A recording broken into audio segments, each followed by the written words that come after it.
வணக்கம். பிப்ரவரி 1 மற்றும் 2, 2026 தேதிகளுக்கான முக்கிய நடப்பு நிகழ்வுகளை ஆழமாக அலசப் போகிறோம். நீங்க தயார் செஞ்சிட்டு இருக்கிற பேங்கிங், எஸ்எஸ்சி, ரயில்வே, யூபிஎஸ்சி போன்ற தேர்வுகளுக்கு இந்த தகவல்கள் எப்படி உதவுங்கிற கண்ணோட்டத்துல தான் நம்மளோட உரையாடல் இருக்க போகுது. ஆமாம். இன்னைக்கு நம்ம நேஷனல் பாலிட்டில ஆரம்பிச்சு பொருளாதாரம், மாநில செய்திகள், அறிவியல் தொழில்நுட்பம்னு பல முக்கிய துறைகளை பார்க்க போறோம். வெறும் செய்திகளா இல்லாம அதுக்கு பின்னாடி இருக்கிற தாக்கங்களையும், தேர்வுகள்ல எப்படி கேள்விகள் வரலாம் என்பதையும் சேர்த்து விவாதிக்கலாம். வாங்க நேரடியா ஆரம்பிக்கலாம். சரி, முதல்ல நேஷனல் பாலிட்டி அண்ட் ஸ்டாட்டிஸ்டிக்ஸ். இதுல 16th ஃபினான்ஸ் கமிஷன் 2026-21 பத்தின அறிவிப்பு ரொம்ப முக்கியத்துவம் வாய்ந்ததா பார்க்கப்படுது. மாநிலங்களுக்கான வரி பகிர்வு, அதாவது டாக்ஸ் டிவல்யூஷன், போன முறை போலவே 41% தொடரும் அன்னு சொல்லியிருக்காங்க. இதுல மாற்றம் இல்லைங்கிறது ஒரு நிலையான கொள்கையை காட்டுதா? நடுவுல வச்சிருக்கிறது மாநிலங்களுக்கு ஒரு நிதி ஸ்திரத்தன்மையை கொடுக்குது. ஆனா இதுல நாம ஆழமா கவனிக்க வேண்டிய ஒரு விஷயம், அவங்க அறிமுகப்படுத்தி இருக்கிற ஒரு புதிய அளவுகோல், ஸ்டேட் ஜிடிபி கான்ட்ரிபியூஷன். ஓ, ஸ்டேட் ஜிடிபி கான்ட்ரிபியூஷன், இது புதுசா? ஆமா, இது ஒரு பெரிய கொள்கை மாற்றம். இதுவரைக்கும் மக்கள் தொகை, பரப்பளவு, வனப்பகுதி போன்ற விஷயங்களுக்கு தான் முக்கியத்துவம் இருந்தது. இப்போ ஒரு மாநிலத்தோட பொருளாதார பங்களிப்புக்கும் அங்கீகாரம் கொடுக்கறாங்க. அப்போ நல்லா செயல்படுற அதிக ஜிடிபி கொண்ட மாநிலங்களுக்கு இது சாதகமா அமையுமா? இது மாநிலங்களுக்கிடையே ஒரு ஆரோக்கியமான பொருளாதார போட்டிக்கு வழிவகுக்குமா? மிக சரியான கேள்வி. அதுதான் இதோட நோக்கம். ஆனா இதோட இன்னொரு பக்கத்தையும் பார்க்கணும். அதே சமயம் ரொம்ப முக்கியமான ஒரு முடிவு எடுத்திருக்காங்க. ரெவென்யூ டெபிசிட் கிராண்ட்ஸ நிறுத்திட்டாங்க. ரெவென்யூ டெபிசிட் கிராண்ட்ஸ் நிறுத்திட்டாங்களா? ஆமா, நிதி பற்றாக்குறையை சமாளிக்க மாநிலங்களுக்கு கொடுத்துட்டு இருந்த அந்த மானியம் இனிமேல் கிடையாது. இது நிதி ஒழுக்கத்தை வலியுறுத்துற ஒரு கடுமையான நடவடிக்கை. யூபிஎஸ்சி மெயின்ஸ்ல இதோட சாதக பாதகங்களை பத்தி ஒரு கேள்வி வரலாம். புரியுது. அடுத்ததா மோஸ்பி மற்றும் என்எஸ்ஓவோட முன்னெடுப்புகள். டிஜிட்டல் சிஏபிஐ, அதாவது கம்ப்யூட்டர் அசிஸ்டட் பர்சனல் இன்டர்வியூயிங் முறையை ஏப்ரல் 2026 இருந்து கொண்டு வராங்க. இது தரவு சேகரிப்புல என்ன மாதிரியான தாக்கத்தை ஏற்படுத்தும்? இது தரவு சேகரிப்புல ஒரு புரட்சினே சொல்லலாம். நேரடியா களத்துல போய் டேப்லெட் மூலமா தகவல்களை சேகரிக்கும் போது தவறுகள் குறையும், வேலை வேகமா நடக்கும், உடனுக்குடன் தரவுகள் கிடைக்கும். இதுக்கு கீழே 2 முக்கியமான சர்வேகளை கொண்டு வராங்க. என்னென்ன சர்வேஸ்? ஒன்னு நேஷனல் ஹவுஸ்ஹோல்ட் இன்கம் சர்வே, அதாவது NHIS. இது ஒவ்வொரு வீட்லயும் வருமானம் எப்படி இருக்கு, ஏற்றத்தாழ்வுகள் எப்படி இருக்குன்னு புரிஞ்சுக்க உதவும். மற்றொன்று annual survey of incorporated service sector enterprises, அதாவது ASSSE. ஆசஸே, இது சேவைத்துறை சம்பந்தப்பட்டதா? ஆமாம், நம்ம நாட்டின் பொருளாதாரத்துல பெரிய பங்கு வகிக்கிற சேவைத்துறை நிறுவனங்களை பத்தினது. இங்கதான் ஜிஎஸ்டி நெட்வொர்க், அதாவது GSTN தரவுகளை பயன்படுத்த போறாங்க. இதனால சேவைத்துறையோட உண்மையான வளர்ச்சி பத்தின துல்லியமான தகவல்கள் கிடைக்கும். தேர்வுகள்ல NHIS ஆசிசேவோட விரிவாக்கட்ட கேட்க வாய்ப்பிருக்கு. அருமை. அடுத்ததா மாடர்ன் அட்மினிஸ்ட்ரேட்டிவ் டாசியர் பகுதிக்கு வருவோம். இதுல ஒரு பசுமை கண்டுபிடிப்பு கவனம் இருக்குது. இந்தியாவுடைய முதல் LNG diesel dual fuel DMU ரயில் குஜராத்ல சபர்மதியில தொடங்கப்பட்டிருக்கு. ஆமாம், இது வெறும் ரயில் அறிமுகம் இல்ல, இது இந்திய ரயில்வேயோட எதிர்காலத்துக்கான ஒரு முன்னோட்டம். DMUனா டீசல் எலக்ட்ரிக் மல்டிபிள் யூனிட், சரிதானே? அதேதான். இதுல LNG, அதாவது திரவமாக்கப்பட்ட இயற்கை எரிவாயுவையும் டீசலையும் ஒரே நேரத்துல பயன்படுத்துவாங்க. இதனால 40% வரைக்கும் டீசல் பயன்பாடு குறையும். 40%? அப்போ இது பெரிய சேமிப்பு இல்லையா? நிச்சயமா. ஒரு டீசல் பவர் கார், அதாவது DPCக்கு மட்டுமே ஒரு வருஷத்துக்கு கிட்டத்தட்ட 11.9 லட்சம் ரூபாய் சேமிக்க முடியும்னு கணக்கிட்டு இருக்காங்க. இது சுற்றுச்சூழல் மற்றும் பொருளாதாரம் ரெண்டுக்குமே பெரிய நன்மை. சரி, அடுத்ததா விமான போக்குவரத்துல பஞ்சாப்ல ஒரு முக்கியமான மாற்றம். அடாம்பூர் விமான நிலையத்துக்கு குரு ரவிதாஸ் ஏர்போர்ட் அப்படின்னு பேர் மாத்திருக்காங்க. ஆமா, கூடவே ஹால்வாரால யுடான் திட்டத்துக்கு கீழே ஒரு புதிய முனையம் திறந்திருக்காங்க. யுடான், அதாவது உடைதேஷ்க ஆம்நாகரிக் திட்டம், சிறிய நகரங்களையும் விமான சேவை மூலமா இணைக்கிற திட்டம் இல்லையா? கரெக்ட். ஹால்வாரால இந்த புதிய முனையம் திறந்தது அந்த பகுதியோட இணைப்பு வசதியை ரொம்பவே மேம்படுத்தும். இப்ப டிஜிட்டல் கவர்னன்ஸ்க்கு வருவோம். மைனாரிட்டி அஃபேர்ஸ் அமைச்சகம் யுமீட் போர்ட்டலை அறிமுகப்படுத்தியிருக்கு. இது வக்கஃப் சொத்துக்களை சம்பந்தப்பட்டதுன்னு நினைக்கிறேன். ஆமா, இதுல 2 முக்கியமான மாடியூல் இருக்கு. ஒன்னு சர்வே மாடியூல், இது மூலமா வக்ஃப் சொத்துக்களை கணக்கெடுத்து பதிவு செய்யலாம். இன்னொன்னு Waqf property lease management module. Okay, அப்போ குத்தகை நிர்வாகத்தை முறைப்படுத்தவா? ஆமா, இதனால வக்ஃப் வாரியத்தோட வருமானம் அதிகரிக்கும், முறைகேடுகள் குறையும். யூமீட் போர்ட்டல் எந்த அமைச்சகத்தின் கீழ் வருது, அதோட நோக்கம் என்னங்கிறது தேர்வுக்கான முக்கிய பாயிண்ட். அடுத்து மாநில செய்திகள். குஜராத் ரெனியூவபிள் எனர்ஜியில ஒரு பவர் ஹவுஸா உருவெடுத்திருக்கு ஒரு தகவல் சொல்லுது. நாட்டின் மொத்த ஆரி உற்பத்தியில 16.5% குஜராத்தோட பங்குங்கிறது ஒரு பெரிய சாதனை. ஆமா, அவங்களோட இன்ஸ்டால்டு கெப்பாசிட்டி மட்டுமே 42.58 கிகாவாட்.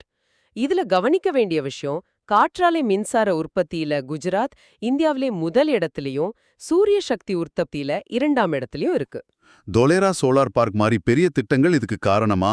ஆமா, Dholera solar park, Khavda renewable energy park போன்ற திட்டங்கள் இதுக்கு முக்கிய காரணம். ஸ்டேட் லெவல் தேர்வுகள்ல இந்த தரவுகள் நேரடியா கேட்கப்படலாம். கிராமப்புற நிர்வாகத்திலையும் குஜராத் ஒரு புதிய திட்டத்தை கொண்டு வந்திருக்காங்க. முக்கியமந்திரி கிராமோத்தான் யோஜனா. இது கிராமப்புறங்களை நகரங்களுக்கு இணையா மாத்திர முயற்சியா? கிட்டத்தட்ட அப்படிதான். இந்த திட்டத்தோட நோக்கம், தாலுகா தலைமையகமா இருக்கிற பெரிய கிராமங்கள்ல சாலைகள், வடிகால் வசதி, கிராம் மையங்கள்னு நகரப்புற வசதிகளை ஏற்படுத்தி கொடுக்கிறது.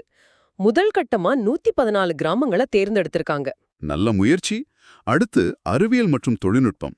ஒடிஷாவுல இந்தியாவுடைய முதல் national UAV test and innovation corridor அமைக்கப்பட்டிருக்கு. UAVனா நாம ட்ரோன்னு சொல்ற ஆளில்லா விமானங்கள். இந்த காரிடோரோட முக்கியத்துவம் என்ன? இது ரொம்பவே முக்கியமானது. ரெஞ்சுலண்டா விமான நிலையத்துல இதை அமைச்சிருக்காங்க.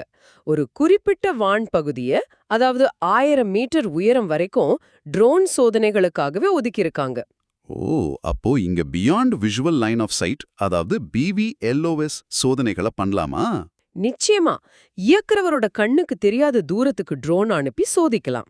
இது நம்ம நாட்டின் பாதுகாப்பு, விவசாயம், சரக்கு போக்குவரத்து துறைகள்ல ட்ரோன் தொழில்நுட்பத்தோட வளர்ச்சியை வேகப்படுத்தும். சரி, ஆந்திராவுல விசாகப்பட்டினத்துல CSIRO NIO ஷோர் பேஸ்ட் லெபார்டரின்னு ஒன்று அமைச்சிருக்காங்க.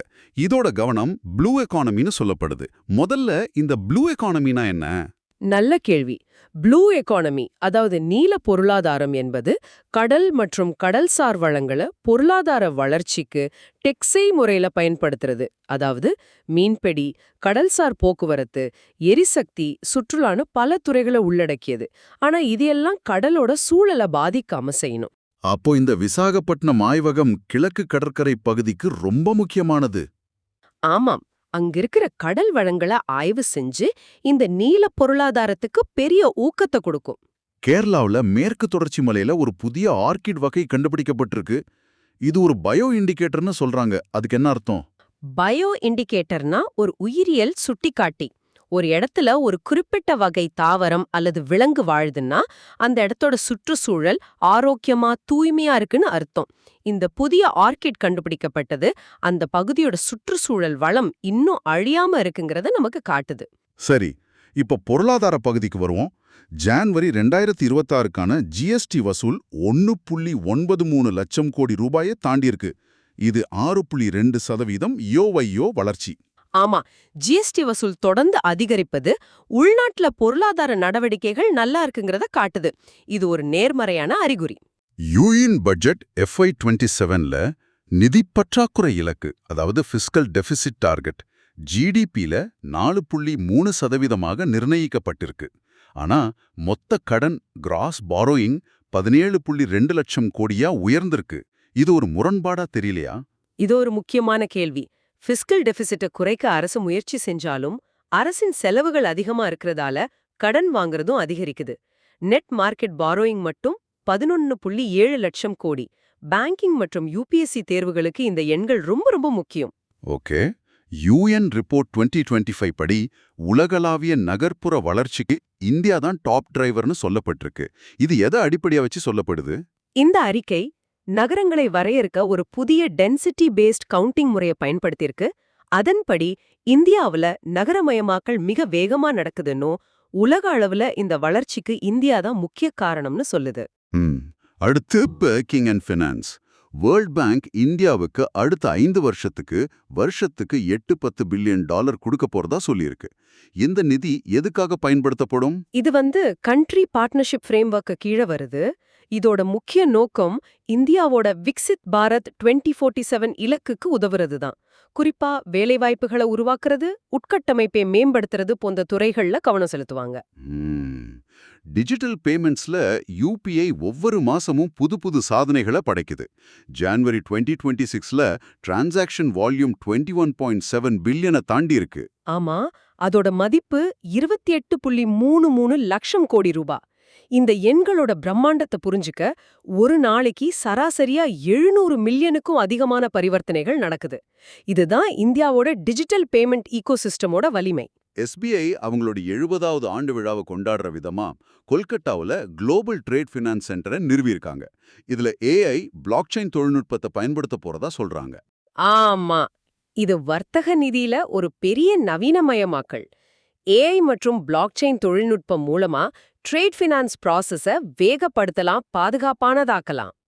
இப்போ சுற்றுச்சூழல் பகுதிக்கு வருவோம். இந்தியாவுல 2 புதிய ராம்சார் தலங்கள் சேர்க்கப்பட்டிருக்கு. இதோட சேர்த்து இப்போ மொத்தம் 98 ராம்சார் தலங்கள் இருக்கு. அந்த புதிய தலங்கள் எவை? சைட் 97 உத்தரப்பிரதேசத்துல இருக்கிற பட்னா பேர்ட் சாங்சுரி. சைட் 98 குஜராத்ல கட்ச் பகுதியில இருக்கிற சாரிதான். தேர்வுகள்ல இந்த புதிய தலங்களோட பேரும் அது எந்த மாநிலத்தில் இருக்குன்னோ பொறுத்துக மாதிரியான கேள்விகள்ல வரலாம் இல்லையா? நிச்சயமா வரலாம்.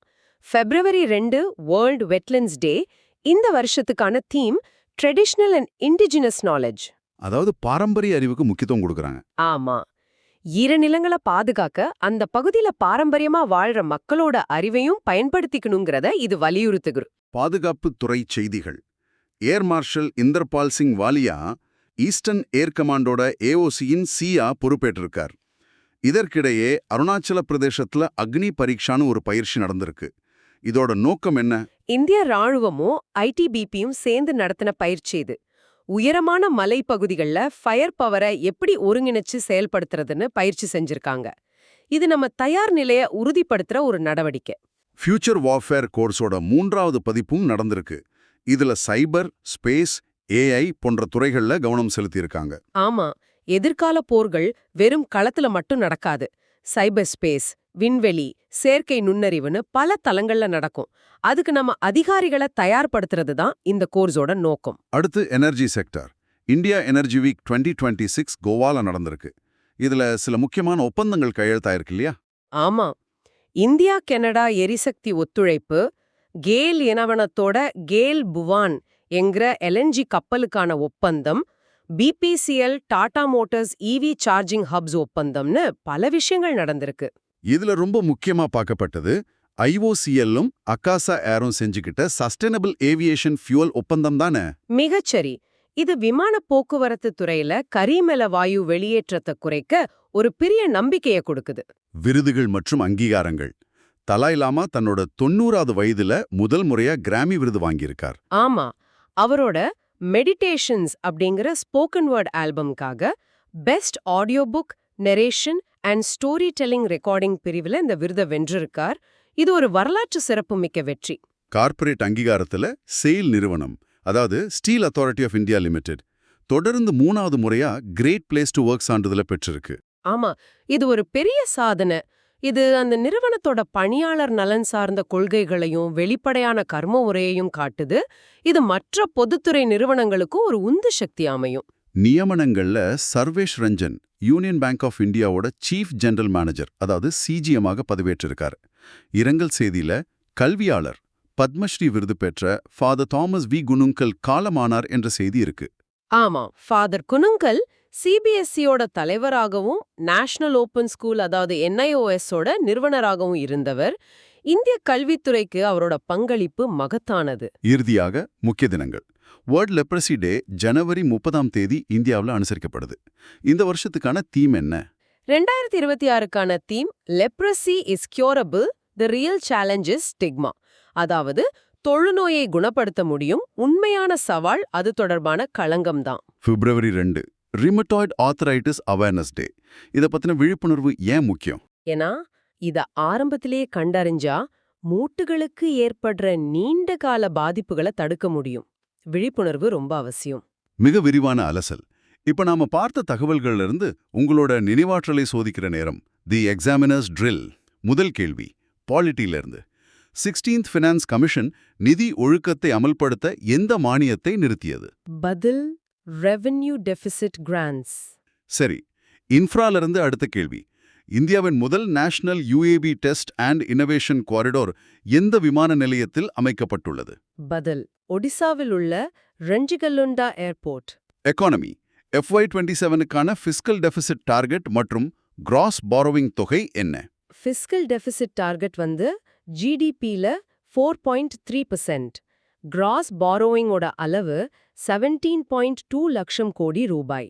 ஈகாலஜி ஜனவரி 2026இல் சேர்க்கப்பட்ட 97வது மற்றும் 98வது ராம்சர் தளங்களின் பெயர்கள் என்ன? 97வது தளம் உத்தரப்பிரதேசத்திலுள்ள பட்னா பேர்ட் சாங்சுவரி. 98வது தளம் குஜராத்திலுள்ள சாரிதான் வெட்லண்ட்.